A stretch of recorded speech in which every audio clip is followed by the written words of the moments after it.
to Railfans Canada. I'm Shane Seguin. Joining me today is Renée Amilcar, who's the CEO of Mobilité Infra Québec. Thank you for joining me today. My pleasure to be with you and your fans today. So today we're going to be talking about the new Quebec department, Mobilité Infra Québec. So could you explain what is MIC and what role it is intended to play in delivering major transportation infrastructure projects across Quebec? Sure. So Mobilité Infra Québec, MIQ, is a new agency that the government of Quebec put in place to make sure that we can have experts on who can work on complex infrastructures which regards to transit specifically. So a good example could be if I take Ottawa that I know very well, the LRT would be something like that Mobility Infra Quebec could be in charge of. Now, how will MIC be involved in managing and delivering projects in Quebec? And how does that compare to organizations like Metrolinx in Ontario, particularly in the Toronto region, that really help design, fund, and bring these projects to execution? How will it compare? Yeah, I like saying that Mobility Infra Quebec is a kind of baby Metrolinx. So definitely is we are in charge of a lot of things. First, we can do planning transit, planning transportation. We can analyze project. We can plan project. We can be in charge of the realization. The only thing that we don't do is we don't operate. Yeah. So, but we have what I say in French, clé en main. So, and I would say as well that we want to be very transparent. We want to do things differently. We want to work collaboratively with parties, etc. So this is our trademark. I would say. Yeah. Now, turning to the Gatineau Tramway, which is a very important project for residents of the Ottawa-Gatineau region, can you explain the role that Mobilité Infra Québec has now been given, particularly following the transition from the STO's project office? Sure. So the minister gave to Mobilité Infra Québec, my agency, a very clear mandate. The mandate consists to work on the tramway. So we need to analyze the project. We need to try to optimize it. And we need as well to find new ways to finance this project, which is another role that Mobility Infra Quebec has. So that said, for me, it's a good thing that we work like that, because at this phase, if we continue to just to do studies, unfortunately, in 10, 15, 20 years, we will recommence those studies because we won't be able to finance the project. So I really enjoy the fact that my minister gave to my agency this project, and we are working collaboratively with Maud Marquis-Bissonnette, which is the mayor, with Patrick Leclerc, who is the CEO of STO in Gatineau, and we work with a lot of other parties as Mobio, etc., the NCC.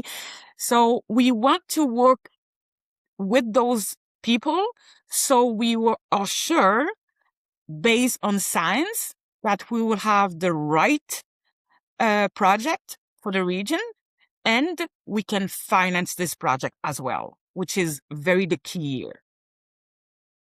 Now, what will MIC be focused on over the coming months, and what should residents expect to see in terms of progress on the project through the remainder of the year? We will be present, absolutely. Myself, I went a couple of days in the Gatineau region, and yesterday and the day before, I had 4 people on my team who went to Gatineau to see people, to make sure that we continue to work collaboratively, and then we share the information. So one of the key milestones which is coming is the estimation of the cost.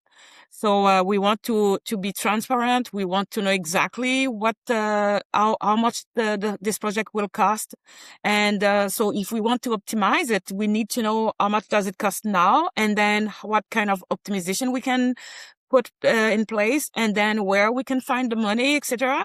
And we want to make sure that as well that the optimization will represent what Gatineau's region is looking for, with having on our mind that we need to be able to finance that as well, right? So this is the key thing here.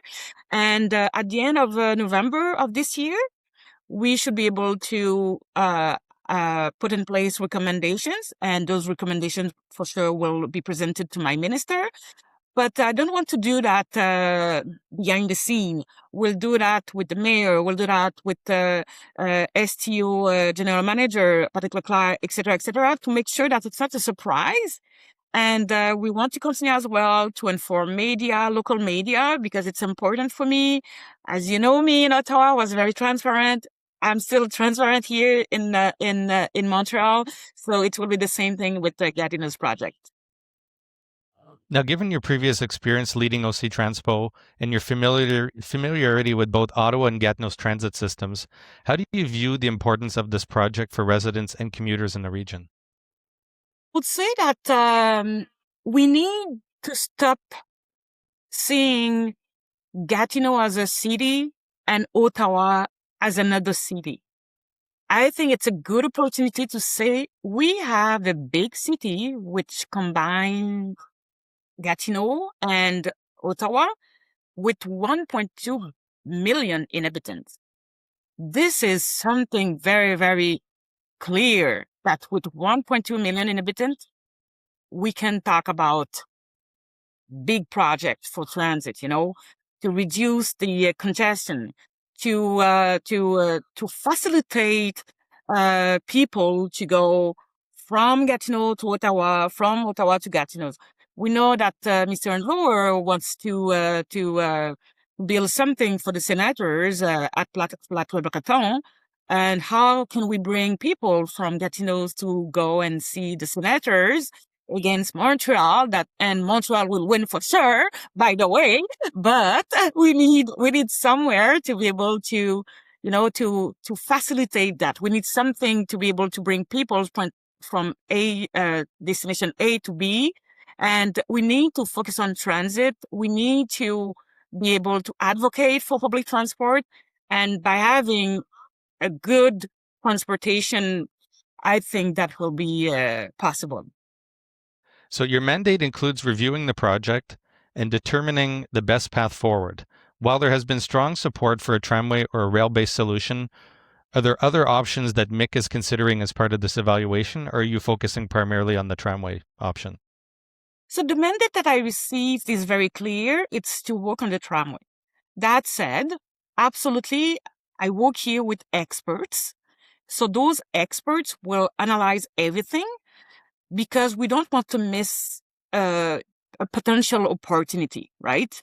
But it's too early today to say, is it the solo solution that we'll recommend in November?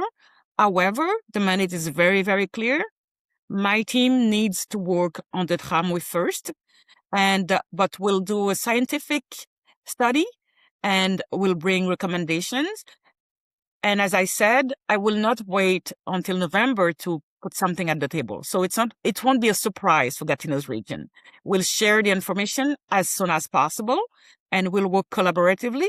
So the recommendations will come from MIC, but it will be a collaborative recommendation, I would say. At the end of the process, what does success look like for MIC on the Gatineau file, and what should residents expect to see as a result? First, I think it will be important to say, wow, we have been informed, and the experts that work at Mobilité Infra Québec are very transparent, and they focused on science to come with recommendations. They came with a financial opportunity, I would say, to be able to move forward with the project. And I think those things are keys for me, and we'll focus on that.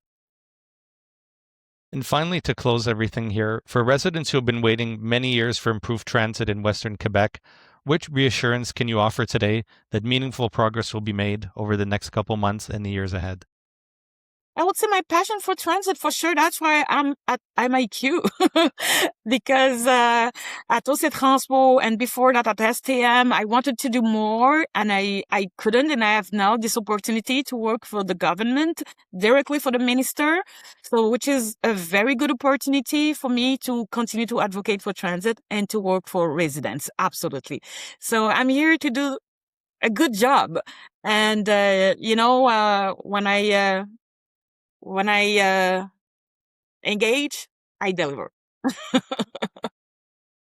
Well, all the best in this project. Hopefully, Gatineau gets improved transit in the West End and many more projects in the future. Best of luck with this project, and best of luck with all the other projects that you'll be involved with over the coming years in Quebec. Thank you very much Thank for you your very time much, today. Shane. Thank you for what you're doing as well. And anytime I'm available for you. Bye bye, Shane.